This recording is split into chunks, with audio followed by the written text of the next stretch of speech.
All right, so fall golf in the US is genuinely one of the best times of the year to play. The courses are quieter, the scenery is unreal, and there's something about that crisp morning air that just makes you want to get out there.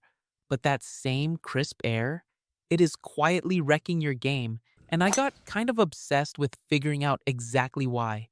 So I went deep on this, read through testing data, looked at what happens to golf balls at different temperatures, dug through forums where real golfers were talking about this exact problem.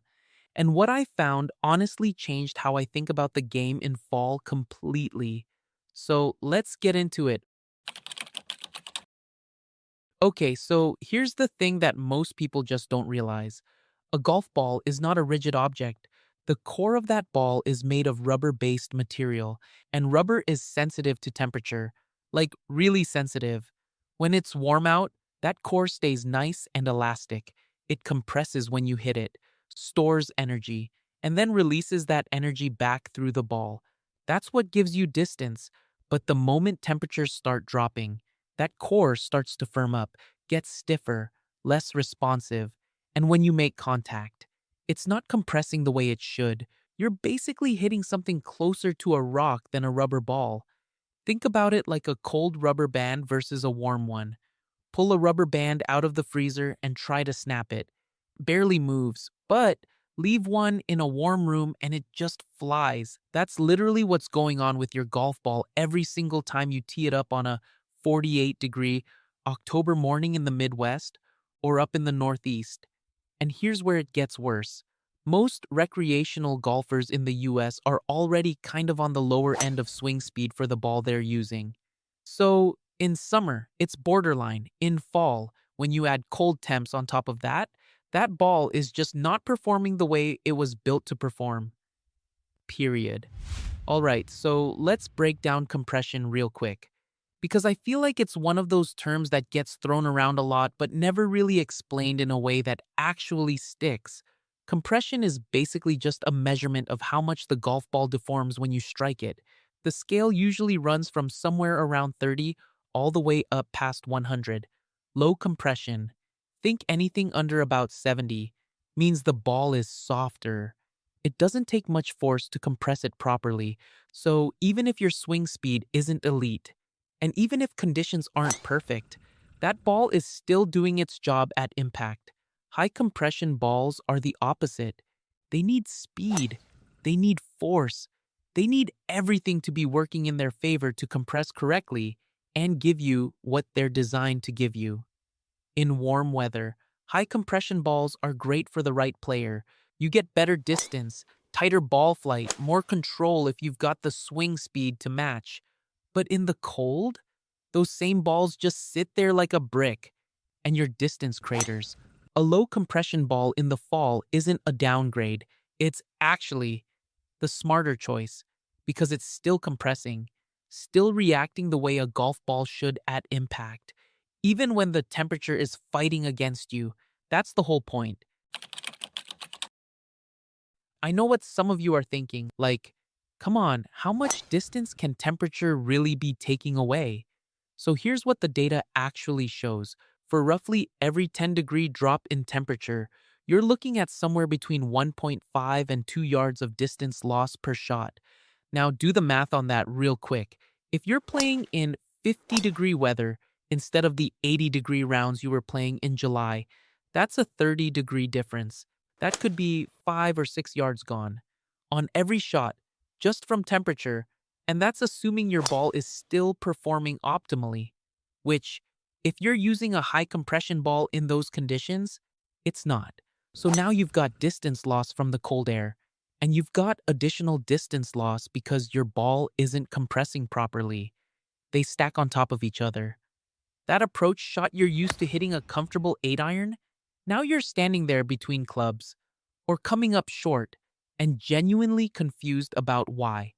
Switch to a low compression ball, and while you're not getting all of it back, research and real world testing consistently shows golfers recovering somewhere in the range of 5 to 8 yards just from that ball change alone. On a fall round where everything is already a little harder, That's a genuinely big deal. Distance is the obvious one, but honestly, feel might be the thing that impacts your score more than anything else in fall conditions. Think about what fall golf actually looks like: firmer turf, tighter lies, greens that are slower in the morning, and then kind of unpredictable as the day goes on. Conditions that already make your short game harder to manage. Now, add a high compression ball into that mix. And on your chip shots and pitch shots, it feels like you're hitting a pebble with a stick. There's no feedback, no softness. You can't really feel what the ball is doing.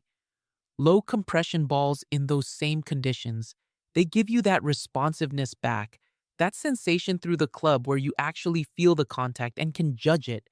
I went through a lot of golfer discussions on this when I was putting this together. And one thing that kept coming up over and over again was how much people's short game confidence improved just by switching to a softer ball in the fall. Not because of some dramatic technique change, just the ball and putting. Honestly, I think this one surprises people the most. On those cold, slower fall greens, a softer ball gives you a noticeably better roll, more consistent, better feel off the putter face. It's subtle, but over 18 holes, you absolutely feel the difference. Look, I want to be straight with you here. This isn't for every golfer equally.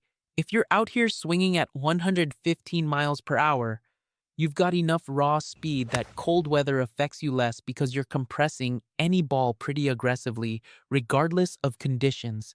Not totally immune to this, but less affected. But if your swing speed is somewhere in that 80 to 100 mile per hour range, which is honestly most recreational golfers in the US, then cold weather plus a high compression ball is a real problem for your game. And if you're a senior golfer who's naturally lost a little speed over the years, this might be the single most impactful equipment adjustment you can make for fall golf. Full stop. Even younger mid-handicap players who have decent speed, they're still leaving performance on the table by not adjusting for the season. I really believe that. The general rule I'd go by: if you're playing fall golf in the US and temperatures are regularly sitting below 60 degrees, it's time to make the switch. Doesn't matter if you're in Ohio or Oregon or right here in the Northeast, the physics don't care where you live. So, here's the fair question that I know some of you are already thinking. If low compression balls work so well in fall, why not just use them every month of the year? And honestly, for a lot of golfers, especially higher handicaps or anyone with moderate swing speed, maybe you actually should. That's a legitimate answer, but here's the trade-off. In warm summer conditions, lower compression balls tend to spin more off the driver, and more spin off the driver means more dispersion, more chances for that ball flight to go left or right on you. Higher compression balls in warm weather give you a more stable, penetrating ball flight off the tee. Less spin, tighter misses, that matters.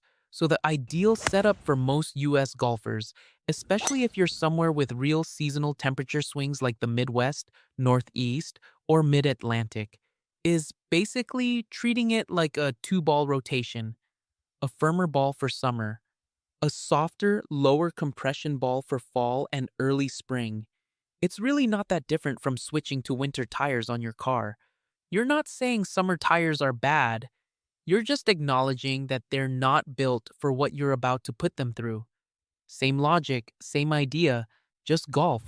So here's where we land on all of this. Cold fall air firms up your ball's core.